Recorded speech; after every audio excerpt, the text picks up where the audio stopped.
Hello అండి. ఇవాల్టి video వచ్చేసి తమ్నైల్ చూసే ఉంటారు కదా, కరకరలాడే జంతికలండి. పండగ స్పెషల్గా జంతికలు అయితే చేశారనమాట. ముందుగా ఇక్కడ వాటర్ని అయితే బాయిల్ చేస్తున్నారు. ఈలోపు పిండిని అయితే కలుపుతున్నారనమాట అండి.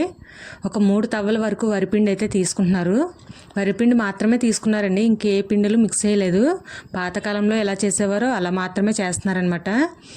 ఇందులో ఇప్పుడు కొత్తగా వరిపిండి కాకుండా మినప్పిండి, శనగపిండి, పెసరపిండి అని చాలా కలుపుతున్నారు. ఇంకా ఏమి కలపట్లేదండి.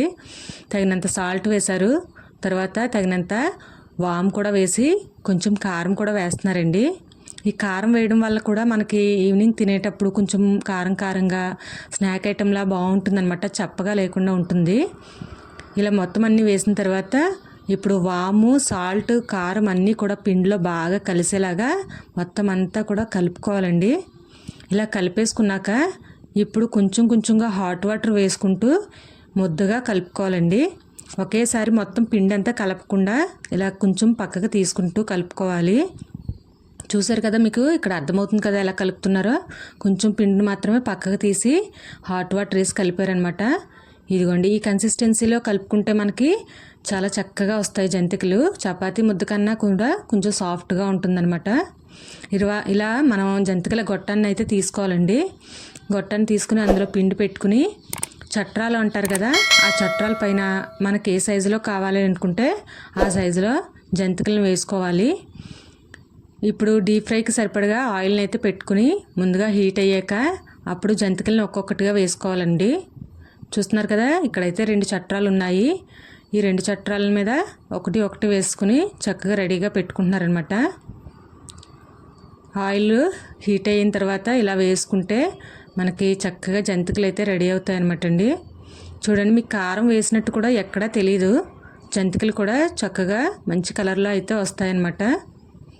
ఇలా ఒకేసారి పిండి కలుపుకోవడం వల్ల ఏమవుతుంది అని చెప్పి మా అమ్మమ్మ గారిని అడిగానండి. అడిగితే పిండి ఒకేసారి కలుపుకుంచుకుంటే మనకి పులుస్తుంది కొంచెం లాస్ట్కి వచ్చేటప్పటికి. అప్పుడు మనకి జంతికలు పైన కలర్ వచ్చేస్తాయి, లోపల ఇంకా మెత్తగా ఉంటాయి అని చెప్పేసి అన్నారనమాట. అందుకని ఒకేసారి కలుపుకోకుండా, అది కూడా చన్నీళ్ళతో కలుపుకోకుండా వేడి నీళ్ళతో కలుపుకుంటే మనకి జంతికలు లోపల చక్కగా క్రిస్పీగా వస్తాయి అన్నమాట. గట్టిగా వచ్చేస్తాయండి. చన్నీళ్ళతో కలుపుకుంటే గట్టిగా వచ్చేస్తాయి. బయట అమ్మేవి అన్నీ కూడా అలాగే ఉంటాయి, చన్నీళ్ళతో కలిపేస్తూ ఉంటారు, అవి గట్టిగా వస్తాయి. మనం ఇంట్లో అయితే శ్రద్ధగా ఇలా చేసుకుంటే చక్కగా మనం ఈవినింగ్ స్నాక్ ఐటెంలా పిల్లలకి పెట్టచ్చు, మనం కూడా ఎంజాయ్ చేస్తూ తినచ్చు. మా అమ్మమ్మ గారు కూడా హెల్ప్ చేస్తున్నారనమాట. ఇలా చట్టం లేదండి మా ఇంట్లో అయితే, మా అమ్మగారు వాళ్ళ ఇంట్లో ఉంటుంది, మా ఇంటికి వచ్చి వేస్తున్నారనమాట. మా ఇంట్లో చట్టం లేదని పాప మా అమ్మమ్మ గారు ఇలా హెల్ప్ చేస్తున్నారనమాట. జంతికలు సపరేట్ చేయడం కానీ ఆయిల్లోంచి తీయడం కానీ అన్నీ ఆవిడే చేస్తారు. ఇలా మా అమ్మమ్మ గారు కనిపించారు వీడియోలో. నేను కూడా కనిపించాలని చెప్పి మా అబ్బాయికి ఫోన్ ఇచ్చి నన్ను కూడా వీడియో తీరా అని చెప్పి 2 వేద్దామని కూర్చున్నానండి. ఏంటంటో షేప్స్ వచ్చినాయి, సరిగ్గా వేయి అని చెప్పి మా అమ్మగారు అంటున్నారు. పర్వాలేదులే, ఏదో ఒకటి వేసేస్తున్నానని చెప్పేసి వేస్తున్నాను. ఈలోపు పిండి అయిపోయింది చూడు, పిండి పెట్టు అని చెప్పేసి అంటున్నారనమాట అండి. సరే అని చెప్పి మళ్ళీ అది తీసేసి పిండి పెడుతున్నాను అనమాట. ఇలా మనం చక్కగా జంతికలు వేసుకొని ఇంట్లో స్టోర్ చేసుకుంటే చక్కగా పిల్లలైనా మనమైనా సరే ఒక 2-3 మంత్స్ ఈవినింగ్ స్నాక్ ఐటెంలా డౌట్ లేకుండా చక్కగా ఎంజాయ్ చేస్తూ తినచ్చండి. చూసారు కదా, ఇదండి వాళ్ళ వీడియో. మీకు కనుక నచ్చినట్లయితే ప్లీజ్ లైక్ చేయండి, షేర్ చేయండి. కొత్తగా చూసిన వాళ్ళైతే సబ్స్క్రైబ్ చేసుకోవడం మాత్రం మర్చిపోద్దండి. లాస్ట్లో ఒకటి పెద్దదైతే వేసాను.